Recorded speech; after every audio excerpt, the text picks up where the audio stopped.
அனைவருக்கும் வணக்கம். இது பிகின் ஸ்டடீஸ் சேனல். இன்றைக்கி நம்ம என்ன பார்க்க போகிறோம் அப்படின்னா 12ஆம் வகுப்பு 7வது பாடம் வகை நுண்கணிதத்தின் பயன்பாடுகள். இதில் உள்ள ஒரு 3 தேற்றத்தை தான் நம்ம பார்க்க போகிறோம். என்ன அப்படின்னா இந்த 3 தேற்றம் தெரிஞ்சால் தான் இதுக்கப்புறம் உள்ள சம்மெல்லாம் நம்ம சால்வ் பண்ண முடியும். ஓகேவா?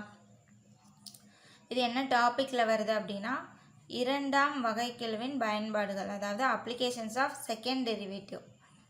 இதில் ஃபஸ்ட்டு நம்ம என்ன பார்க்க போகிறோன்னா குழிவுத்தன்மை சோதனை.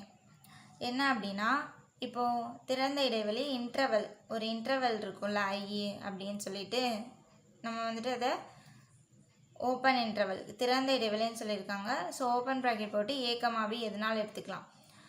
அதுக்குள்ளே ஏதாவது ஒரு இது எடுத்து நம்ம ஃபங்க்ஷனுக்கு செகண்ட் டெரிவேட்டிவ் வரைக்கும் கண்டுபிடிக்கணும். ஓகேவா? செகண்ட் டெரிவேட்டிவ் கண்டுபிடிச்சா அது கிரேட்டர் தென் 0வாக இருந்ததுன்னா அதை நம்ம என்ன சொல்லிடலாம், அந்த ஃபங்க்ஷன் வந்துட்டு மேல் நோக்கி குழிவு. அதே இது அந்த இடைவெளியில் நம்ம ஒரு பாயிண்ட் எடுத்து அது லெஸ் தென் 0வாக இருந்துச்சு அப்படின்னா, அந்த derivative second derivative less then 0வாக இருந்தது அப்படின்னா அந்த இன்டர்வலில் அந்த ஃபங்க்ஷன் வந்துட்டு கீழ் நோக்கி குழிவு. அவ்வளோதான். கிரேட்டர் தெனாக இருந்தால் மேல் நோக்கி குழிவு, லெஸ் தெனாக இருந்தால் கீழ் நோக்கி குழிவு. அவ்வளோதான். ஓகேவா?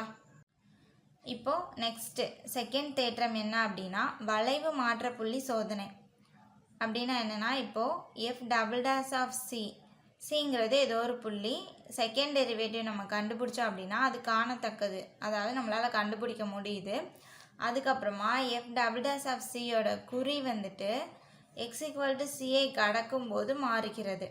அதாவது ப்ளஸ்லேருந்து மைனஸ்க்கோ இல்லாட்டி மைனஸ்லேருந்து ப்ளஸ்ஸுக்கோ இப்படி மாறுச்சு அப்படின்னா சி அப்படிங்கிற அந்த புள்ளி இருக்குல்ல அதுதான் என்னென்னா எஃபோட வளைவு மாற்ற புள்ளி அப்படின்னு சொல்லியிருக்காங்க. ஓகேவா? அந்த சிங்கிற புள்ளி தான் வளைவு மாற்ற புள்ளி. இப்போது ரெண்டாவது என்ன கொடுத்துருக்காங்கன்னா வளைவு மாற்ற புள்ளி சியில் F double dash of C வந்துட்டு காணத்தக்கதாக இருந்துச்சு அப்படின்னா F double dash of C equal to 0வாக தான் இருக்கும் அப்படின்னு கொடுத்துருக்காங்க. இப்போ இந்த தேற்றத்தில் என்ன சொல்கிறாங்க அப்படின்னா F double dash of C வந்துட்டு காணத்தக்கதாக இருந்து குறி வந்துட்டு மாறுச்சு அப்படின்னா அந்த சி அப்படிங்கிற பாயிண்ட்டு தான் நம்மளுக்கு வளைவு மாற்ற புள்ளி. அந்த புள்ளியில் F double dash of C second derivative கண்டுபிடிச்சோன்னா அது 0வாக இருக்கும் அப்படின்னு சொல்கிறாங்க. ஓகேவா? இப்போது நெக்ஸ்ட்டு 3வது தேற்றம் என்ன அப்படின்னா 2ஆம் வகைக்கெழு சோதனை. இதில் என்ன அப்படின்னா இப்போ சி அப்படிங்கிறது நிலைப்புள்ளி, அதில் நம்ம first derivative F dash of C அது வந்துட்டு 0வாக இருந்து அதுக்கப்புறமா சியின் அண்மையில், அதாவது பக்கத்தில் சிக்கு பக்கத்தில் வந்துட்டு இருக்கிற புள்ளி இருக்கும்ல அந்த புள்ளியிலலாம் எஃப் டேஷ் ஆஃப் எக்ஸ் வந்து காணத்தக்கது. பக்கத்தில் இருக்க புள்ளியும் நம்மளால் டெரிவேட்டிவ் வந்து கண்டுபிடிக்க முடிஞ்சது அப்படின்னா எக்ஸ் ஈக்குவல் டு சியில் இப்போ எப்படின்னு பாருங்கள்.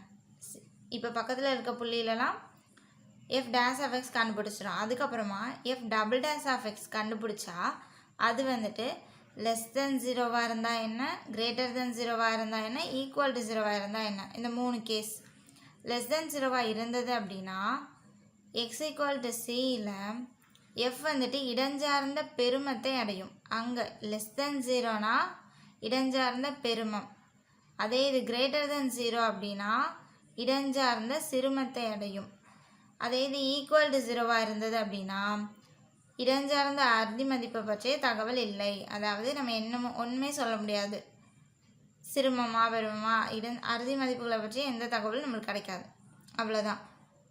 இந்த 3 கேஸ் நம்மளால் எஃப் டேஷ் ஆஃப் எக்ஸ் கண்டுபிடிக்க முடிஞ்சால் தானே அடுத்து செகண்ட் டெரிவேட்டிவ் கண்டுபிடிக்க முடியும். ஸோ அதனால் ஃபஸ்ட் டெரிவேட்டிவ் கண்டுபிடிக்க முடியணும், அதுக்கப்புறம் செகண்ட் டெரிவேட்டிவில் இந்த 3 கேஸ். ஓகேவா? அவ்வளோதான்.